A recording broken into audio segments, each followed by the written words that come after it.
Imagine walking into your kitchen tomorrow morning. Your mother is standing there, pouring coffee. She looks exactly like she always does. Same clothes, same smile. But as you look at her, a cold realization hits you. That is not your mother.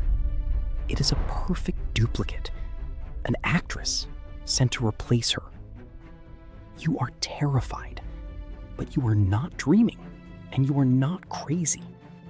This is a real neurological glitch called Capgras Syndrome. Take David. After a bad car crash, David woke up in a hospital. His mother walked in to comfort him. David recognized every detail of her face, but he refused to hug her. He told his doctor, "This woman is an imposter. She is pretending to be my mom." He was dead serious. But then she left the room. She called his hospital bedside phone from the hallway. David picked up. Immediately, his face lit up. "Mom, where are you? There was a strange woman in my room." Over the phone, she was real. In person, she was a fake. How does a brain accept a voice but reject a face?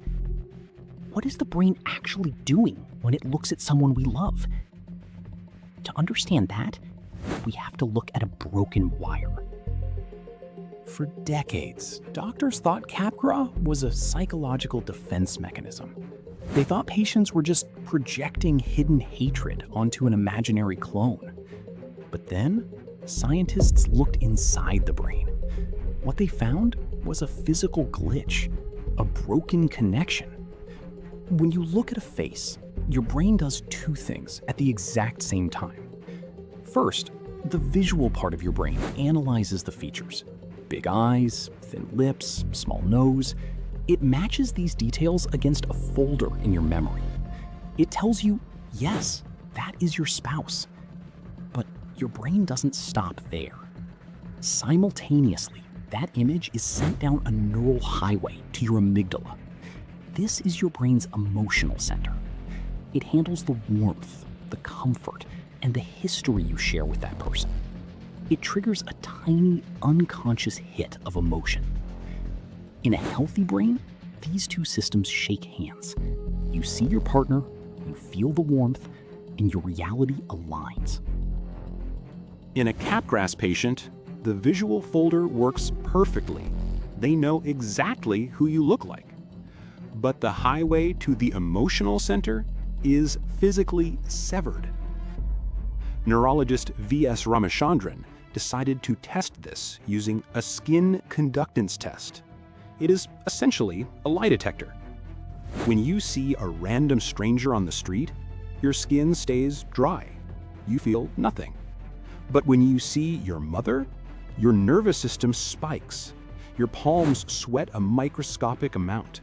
Your body recognizes the bond. When Ramachandran tested Capgras patients, he showed them photos of their parents. Their skin stayed completely dry. Their bodies reacted to their own mother the exact same way they reacted to a stranger on a bus. Now think about the logic of a broken brain. You are looking at your wife.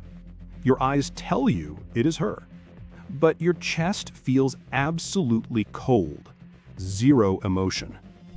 The brain hates confusion. It needs to solve the paradox, so it invents a story to make sense of the silence. If this is my wife, why do I feel nothing when I look at her? Simple. It isn't her. Most people with Capgras syndrome do not become violent. They usually just become quiet, confused, or deeply isolated. But sometimes, the delusion takes a dark turn. If you believe the person sitting across from you is an imposter, a terrifying question naturally follows. Where is the real person? And more importantly, what did this fake person do to them? Suddenly, your home feels like a trap.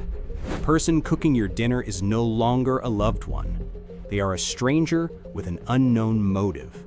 Fear turns into a survival instinct. In 1991, doctors documented a severe case of this shift. A young man became convinced that his father had been replaced by a robotic clone. He didn't see his dad. He saw a piece of dangerous technology pretending to be his dad. The fear grew until he couldn't handle it anymore. He decided he had to protect himself. He attacked his father and decapitated him. But he didn't do it out of random blind rage. He did it because of cold, broken logic. After the attack, he cut open his father's head. He was looking for the evidence. He was searching for batteries and microchips. To a healthy mind, this is a horrific crime. But to a Capgras brain, it was a rational act of self-defense against an invader. This is what makes the condition so frightening.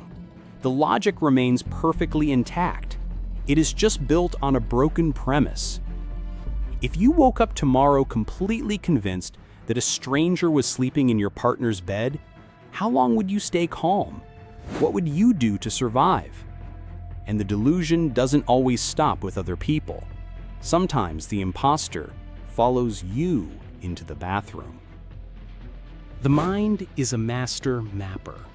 It doesn't just track people, it tracks your entire environment.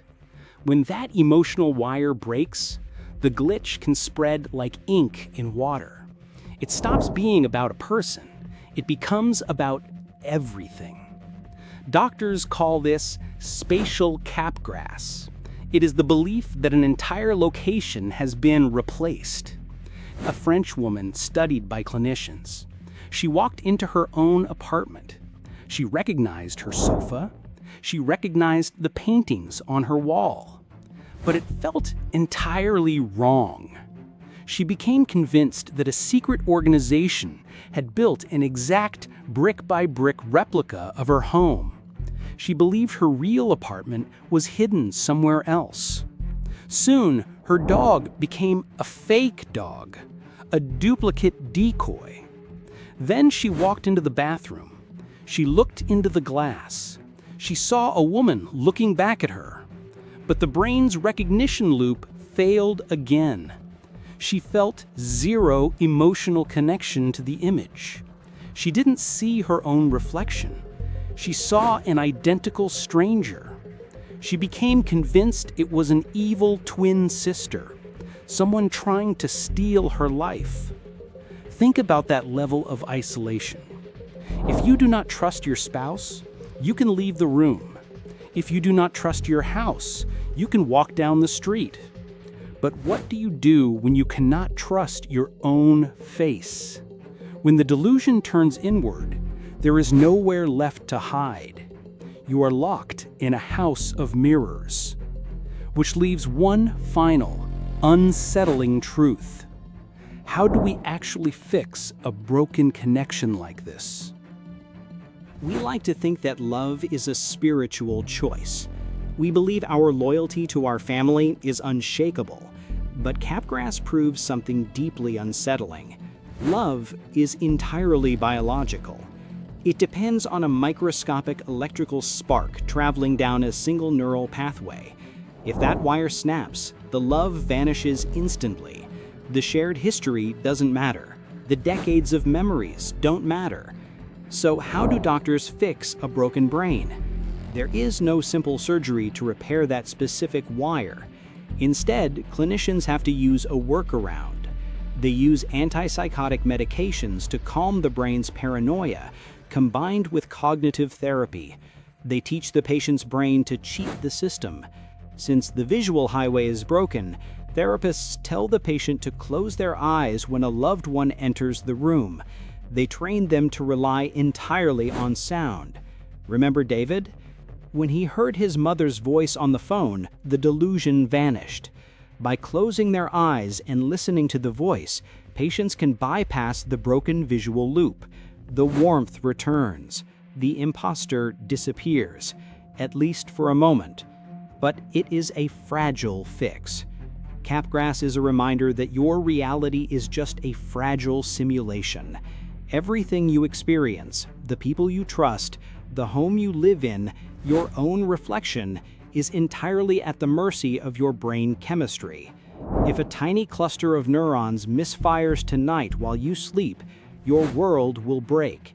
Tomorrow morning, you will wake up, you will turn around, and you will look directly into the eyes of a complete stranger.